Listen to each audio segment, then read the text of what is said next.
Hello, public opinion aficionados, and welcome to Rasmussen Reports, the independent pollster who is the arch nemesis of the mainstream media. And what do we do that was so dangerous? Well, we basically just think that people should understand what voters in America want and they should get more of what they want. But that is awfully uncomfortable if you're a mainstream corporate media scumbag because you just want to force the latest leftist dogma down voters' throats. And really, to be honest, folks, we would be out of a job and out of business if the media just did their job. But I don't think that's happening anytime soon. But today we're going to extend our record of embarrassing the media with absolutely horrible polling numbers. And make sure you wait till the end of the video because you're not going to want to miss last night's overnight 2024 Trump versus Harris matchups. It's pretty incredible. You're going to want to see it. But first, let's check in on a few different things. New anti-Trump ad funded by Democrat who said Butler shooting was staged. And this is out of the National Pulse. An anti-Trump full-page advertisement in today's New York Times has been bankrolled by a shadowy Democrat figure who recently claimed President Trump's near assassination was staged, demanding the establishment media cover it as such. New York Times, are you taking money from far-left conspiracy theorists? Basically, the content of the advertisement, Trump is a proven abuser. This is not a matter of opinion. It's a matter of fact. A second Trump term would impose multiple dangers to our democracy, not least of which is the dangerous daily message it would send through his presence and his policies that sexual or gender-based violence of any kind is normal, unavoidable, and something the American people should accept. So basically, the New York Times is taking money to proliferate the message that the mere presence of Trump will escalate violence in America. And then there's this windbag on Twitter, Geraldo Rivera, who I don't think is relevant at all, but this caught my attention because so many people were dunking on it. And we don't have to read this whole wall of text, but basically it's a meandering account of pearl clutching, basically about how Trump is going to, have a revenge presidency and lock all of these people up. It sounds like Geraldo is absolutely scared out of his wits of being rounded up by Donald Trump. I wonder if he doth protest too much. What did he do? I mean, he should have nothing to fear, right? But again, it's one more example of the rhetoric being ratcheted up. Election experts raise fresh alarms about vote counting delays and chaos in the battleground states.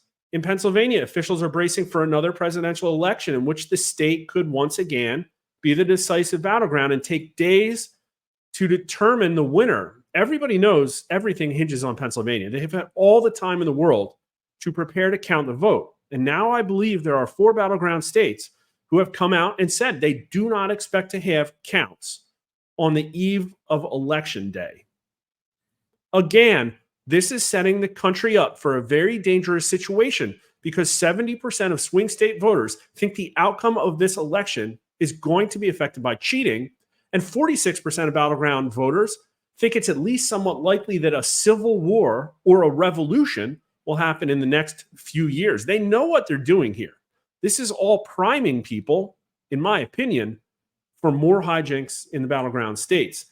And then there's this article out of Atlantic. Listen, I'm not going to give them the attention or the clicks, but again, it's another situation where far leftists are being dunked on everywhere on Twitter.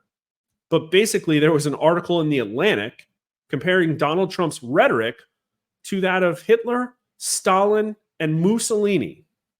This article cites Trump's use of terms like vermin and poisoning the blood to illustrate his polarizing language. Yeah, here it is. And of course, Elon Musk, as he should, absolutely ridiculed this because Trump was in office and didn't round anybody up. One user said, yeah, right. One user said, the only people dehumanizing are the ones who talk about Trump.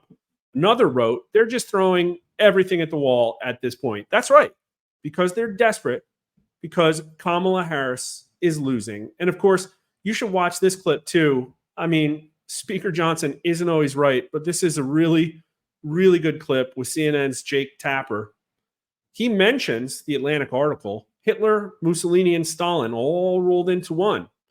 But the Democrats and their corporate media lackeys are the ones raising the temperature of politics in this country. So now let's get to the polling. And this comes on the heels of our previous stunning findings that 60% of voters think the media is the enemy of the people, and 64% of voters think it's at least somewhat likely that the media is taking cues from our own US intel agencies. Incredible. But when it comes to getting political news in recent years, has it become easier or harder for you to find accurate news you can trust? Only 16% of voters say easier, 56% say harder. And, the naive 18 to 39-year-olds are most likely to say easier, but they say harder by a plurality. And white voters think it's really hard, 59% to 13%. It's a little bit more muted for everybody else. But Democrats aren't even, really happy with the news they're getting. 25% of them say easier, but 44% say harder. Republicans at 63 to 13. But look at the independents. These are the independents that are going to decide this election and that Trump is currently winning. They are absolutely turned off by propaganda media. 64% to 9%, they say it's harder rather than easier to get accurate political news they can trust. Look, even Joe Biden's strong approvers only say easier by 30%. And he's basically the figurehead of this disgusting conglomeration of corporate and government interests. People who are going to vote Trump say harder, 70% to 11%.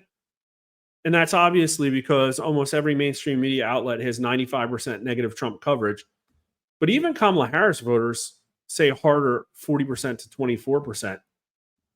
By news consumption types, people who watch TV say it's harder, but only 50% to 22%, 42% to 22%. Independent online sources or other news sources, these people overwhelmingly say harder. That's because they've been driven pretty far afield to get trustworthy news. But look at this signal. People who watch MSNBC and CNN say harder by a plurality, but much less than people who watch Fox News or Newsmax. Newsmax viewers at 78% harder to 11% easier. These are the most discerning people about the quality of the news media they consume. Who do you trust more for your political news right now? Independent online sources has taken the lead. Network TV news is now in third place behind major cable news channels. And of course, 53% still say they trust the TV most for their news. But I have a feeling that these numbers are going to continuously tick up as streaming and media fragmentation eats into the power of linear programming. Younger people and actually middle-aged voters say independent online sources more, 34%, 39%. But people over 65 say major cable news channels. I think that's one of the reasons that the Trump-Harris vote is a lot closer than it probably otherwise would be among voters over the age of 65. Democrats trust cable news the most and really don't trust independent online sources. I wonder if this is a Twitter thing. Whoops. But Republicans do trust online sources most, almost as much as their cable news channels, which are, as we will see, probably overwhelmingly Fox and Newsmax. But look at the independents. This is why Harris is losing independents. A puff piece on ABC News is not going to reach these people. MSNBC calling Donald Trump Orange Hitler is not going to reach these people. They are on social media. They are on YouTube. And yes, of course, they are on Twitter. And all of this stuff is being absolutely beclowned in anywhere there is vibrant and uncensored discussion. Look at this. Biden's strong approvers. I thought you would love this. Almost three quarters, 73% of these people, 74%, I guess it rounds down. 74% of them trust TV for the news. But Biden's strong disapprovers, 55% of them do not trust the news on TV. They trust something else. And they also still trust cable news channels, again, as we'll probably see, Fox News and Newsmax. But as for how people vote in the 2024 election, 69% of people who vote Harris get their news on TV, but it's only 44% of Trump voters, and only 15% of them say network TV news compared to 36 for Kamala Harris. And they are over twice as likely to trust independent online news sources the most. People who think it's easier to get political news they can trust get their news from TV, 72% of them. But people who say harder get their news mostly from independent online sources, 42%. Plus, again, I think as we'll see, Fox News and Newsmax. So, which cable TV news channel would you be most likely to trust? And Fox News wins here by 30%, followed by CNN, followed by MSNBC and Newsmax as a tie. Now, I don't know if this says something about specifically our flavor of data collection or if Newsmax ratings really are catching up to MSNBC, because MSNBC actually has way higher ratings than CNN. But again, the question is not which cable TV news channel do you watch all day? It's which one you'd be most likely to trust based on their brand understanding. And I guess the fact that it's only 30% for Fox News might actually represent a little bit of a slide for them. Younger voters say Fox News most, 35%, a combined 42% say Fox News and Newsmax, which is actually more than young voters who are watching MSNBC and CNN. Yeah, and there's really not much, believe it or not, of a gender signal.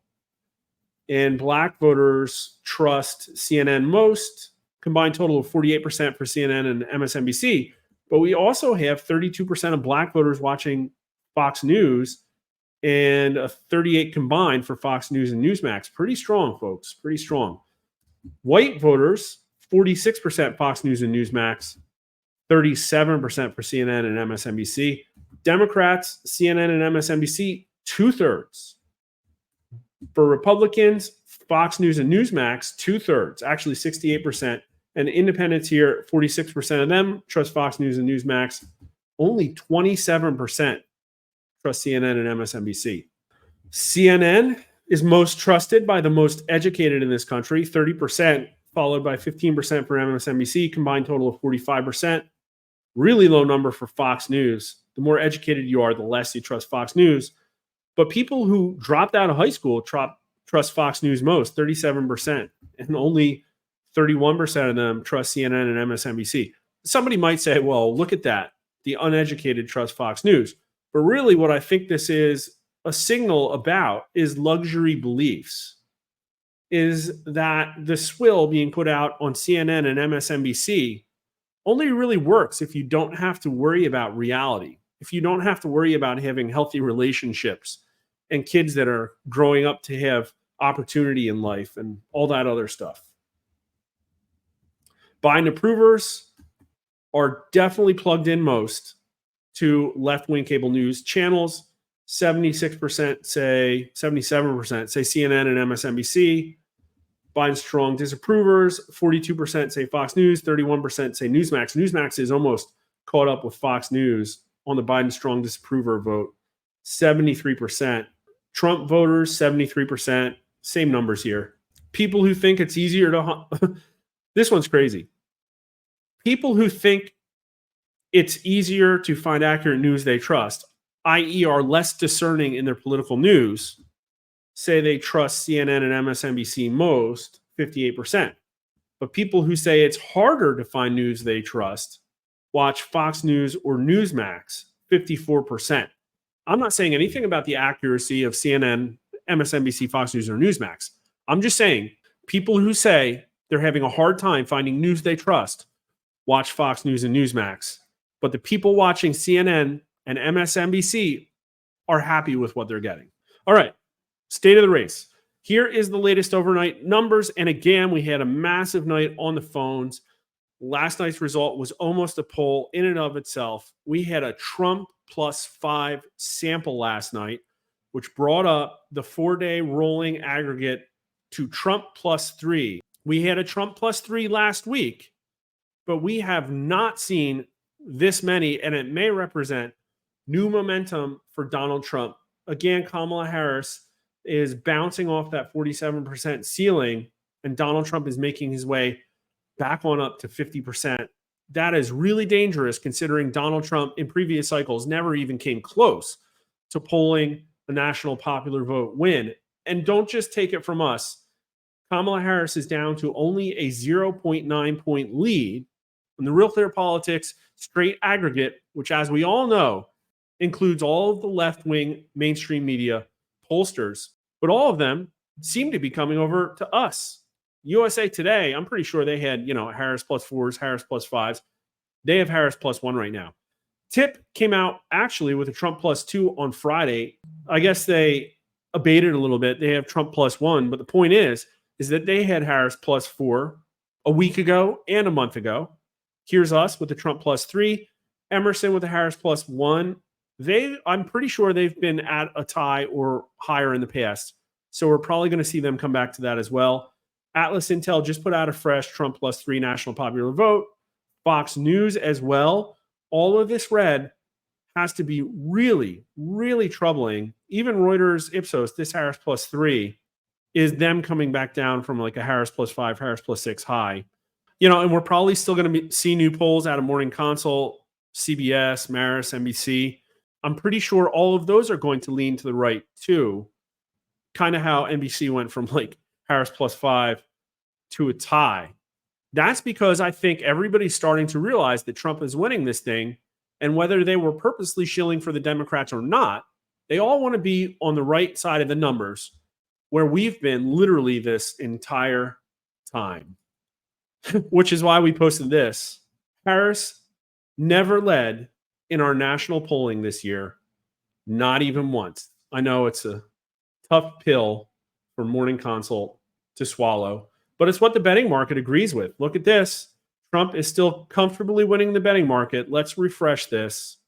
Yep, 61.7 to 38. I mean, that's over 20 points now.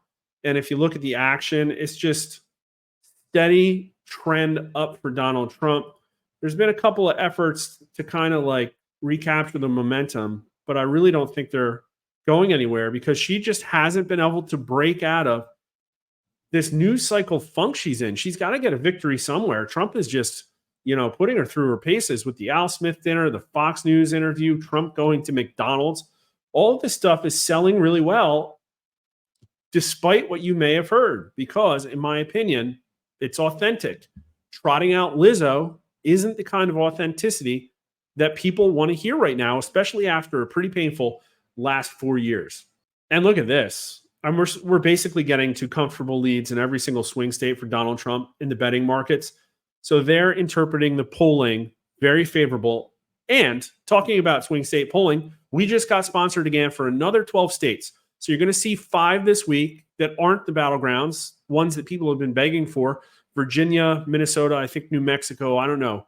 Probably maybe one of them like Texas, and we'll see what else the client wants. And then next week for our final state polling, we'll run through all 7 battlegrounds. So make sure you follow us on Twitter at Rasmussen_poll or me at Mark_R_Mitchell, because you're not going to want to miss the results when they come out. And there's still a chance to craft how this poll comes together. We're still writing the script. So make sure you post on Twitter or DM, whatever, if you have a really great idea. Like the video on YouTube and follow us if you haven't already, because listen, we need all the help we can get. We've been abandoned by our allies in the media because they've all become arms of the Democrat Party. And we don't think that's what journalists should do. And so we'll continue to be ourselves, independent public opinion officials, making sure that you understand what Americans think so that the regime doesn't steal your freedoms. Share the video, like the video, post a comment, and thanks for watching.